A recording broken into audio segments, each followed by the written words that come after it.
इतिहास का page number 77 निकालो। उसके बाद में देखो ग्रीन कलर के बॉक्स में कल्पना करो और लिखो। कुत्ता, बिल्ली, गाय, भैंस, बकरी जैसे पशुओं को तुम पालते होंगे। तुम उनकी बहुत अच्छी तरह से देखभाल करते हो, उनसे बहुत स्नेह करते हो। यदि ये पशु बोल पाते तो उन्होंने तुमसे कौन से अधिकार मांगे होते? अपने को सिर्फ कल्पना करनी है कि अगर अपन कुत्ता, बिल्ली, अगर ये न बोलने वाले पशुओं को अगर पालते हैं तो उनसे स्नेह करते हैं, उनसे बहुत प्यार करते हैं, तो ये अगर बोलते तो ये अपने को कुछ ना कुछ अधिकार मांगते।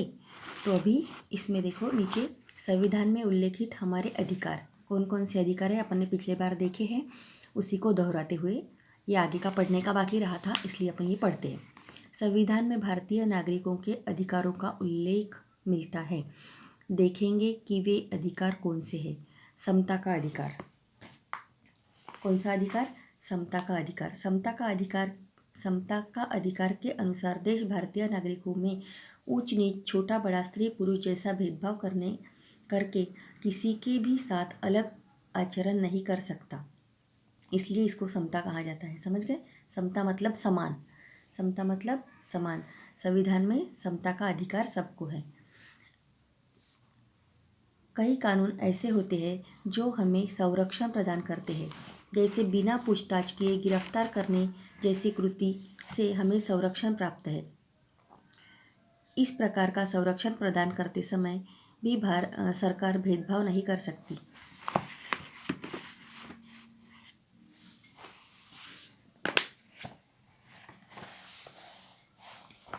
जैसे देखो अपने क्या बताया है यहाँ पे कि समता का अधिकार में क्या बताया है, कभी भी ऊंच नीच, स्त्री पुरुष अथवा अन्य किसी आधार पर अलग ढंग से व्यवहार नहीं किया जा सकता। छोटा बड़ा, स्त्री पुरुष जैसा भेदभाव अगर है तो यहाँ पे संविधान के अनुसार भेदभाव नहीं किया जा सकेगा। उसके बाद में अगर हमें कोई गिरफ्तार करता है तो बिना पूछताछ किए गिरफ्तार करने का उसको कोई भी हक नहीं है। हम उसके साथ में झगड़ सकते हैं। यह हम उसके साथ में झगड़ कर उसको अपने वारंट लेटर बताने के लिए बोल सकते हैं।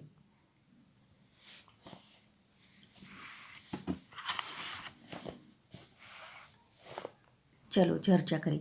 सभी को कानून के समक्ष समान मानने और सभी को कानून का समान संरक्षण देने के क्या लाभ है?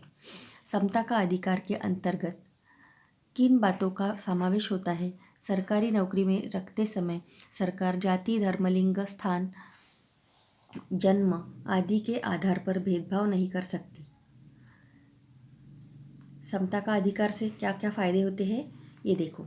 सरकारी नौकरी में जब नौकरी लग रही है तो सरकार जाति, धर्म, लिंग ऐसे भेदभाव नहीं कर सकती। हमारे देश में छुआछूत का पालन करने वाले अमानवीय प्रथा को कानून द्वारा समाप्त किया गया है। पहले हमारे यहाँ छुआछूत को बहुत मानते थे मतलब पहले ये गंदी प्रथा अपने यहाँ पे चलती थी। तो अभी जाति भेद ही नहीं है तो छुआछूत रहेगा क्या? नहीं। तो ये हमारे देश से छुआछूत को बहुत पहले ही समाप्त कर दिया है। छुआछूत को मानना और उसका पालन करना संदेह अपराध माना जाता है। अगर किसी ने ऐसा अपराध किया, किसी ने किसी के साथ छुआछूत जैसे ऐसे गंदा बर्ताव किया तो यह बहुत बड़ा अपराध माना जाता है। उसके लिए उसे दंडात्मक कार्रवाई हो सकती है। भारतीय समाज में समता निर्माण करने हेतु इस प्रथा का उन्मूलन किया गया है। जिस उपाधियों और पदवियों द्वारा लोगों में ऊंच नीच अथवा छोटा बड़ा का भेद दर्शाया जाता है, ऐसी उपाधियों और पदवियों पर संविधान द्वारा प्रतिबंध लगाया गया है, जैसे राजा, महाराजा, राय बहादुर आदि। पहले राजा महाराजा लोग जो है वो बाकी लोगों के ऊपर राज करते थे और उनसे जो चाहे वो काम वो करवाकर अपने राज्य का शासन चलाते थे। पर अभी ऐसा है क्या? नहीं। अभी छोटा बड़ा भेदभाव, ऊंच नीच का भेदभाव, पदवियों का भेदभाव बिल्कुल भी नहीं है। ऐसी उपाधियाँ ही नहीं है। राजा महाराजा ये अभी सब निकल गए हैं। अभी कौन सा अधिकार मिला है सबको? नागरिकत्व मिला है, स्वतंत्रता का अधिकार सबको प्राप्त हुआ है, समता का अधिकार सबको प्राप्त हुआ है। तो इसको समझने के लिए अपन एक बार और फिर से दोहराते हैं। कानून सबको क्या मिला है? अभी संरक्षण मिला है। संरक्षण मिला है। सब संरक्षण कैसे मिला है? कानून सबसे सबके लिए समान होता है। सबको समान रूप से संरक्षण दिया जाता है। सरकारी नौकरी देते समय जाति और लिंग के आधार पर भेदभाव नहीं किया जा सकता। समता के मार्ग में छुआछूत का पालन करना एक संगीन अपराध माना जाता है। ऊंच नीच जैसा भेदभाव वाली महाराजा राय बहादुर जैसे पदवियों पर संविधान द्वारा प्रतिबंध लगाया गया है।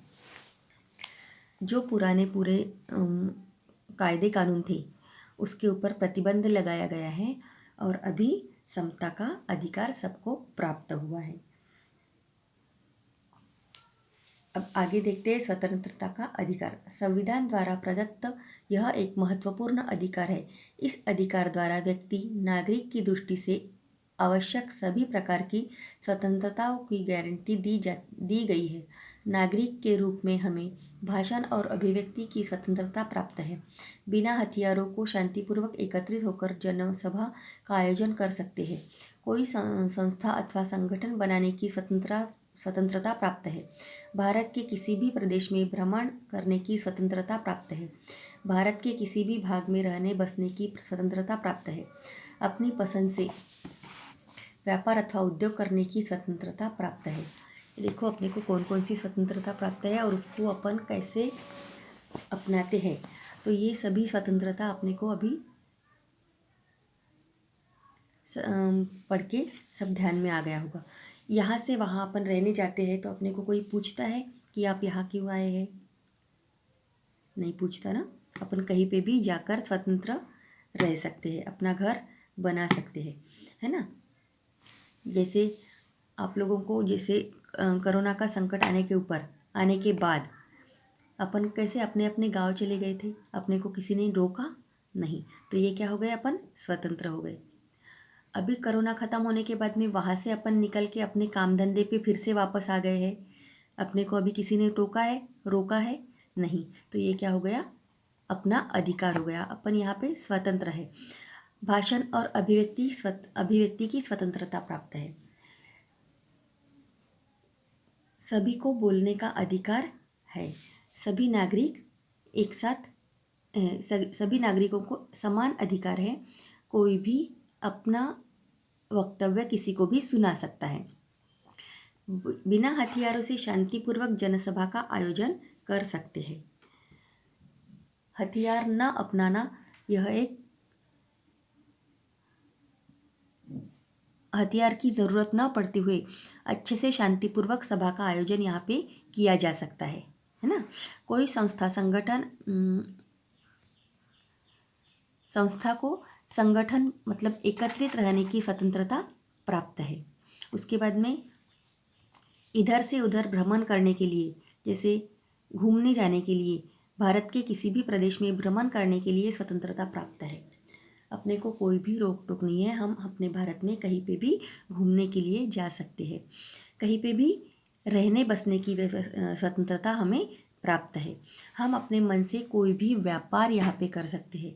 कोई ज़रूरी नहीं है कि हमारी जाति ये है तो हम यही जाति का व्यापार करेंगे। हम कोई भी व्यापार यहाँ पे करके अपने उदर निर्वाह की व्यवस्था कर सकते हैं। यह इतने सारे अधिकार अपने को यहाँ पे प्राप्त है।